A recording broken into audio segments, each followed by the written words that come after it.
अस्सलाम वालेकुम। अच्छा जी, मैं आज गाड़ी चला के यॉर्कशायर डंकास्टर से बड़ा लंबा सफ़र तकरीबन 2 घंटे का है वो मैं कर रहा हूँ। तो आपको जो है एक तो जो डंकास्टर से बाहर निकलूँगा तो आप देखेंगे डंकास्टर का कुछ इलाका देखेंगे, और उसके बाद जनाब आप मोटरवे पे जब मैं जाऊँगा तो फिर मोटरवे में दिखाऊँगा कि मोटरवे किस तरह की ट्रैफिक है और किस तरह की ड्राइविंग है। और बर्मिंघम तक जो है मैंने बर्मिंघम के सेंटर में तो नहीं जाना, लेकिन मैंने वेस्ट ब्रोमिच में जाना है जो कि बर्मिंघम के बाहर है। तो वहाँ तक मैं गाड़ी चला के जाऊँगा और मुख्तलिफ़ जो इलाकों से गुज़रूँगा उनके बारे में मैं बताता जाऊँगा कि किस तरह के वो इलाके हैं। तो ये मेरी बहुत ही प्यारी सी नवासी है, तो ये बड़ा मुझे मिस करती है, कहती है ग्रैंड डैड आप ना जाएं, इधर मेरे पास रहें। तो मैंने कहा कि नहीं, मैं फिर आऊँगा क्रिसमस पे आपको मिलने के लिए। Okay, I love you all the world.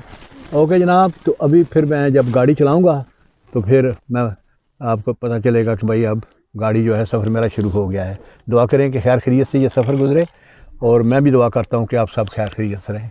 Okay जी, अल्लाह हाफिज़।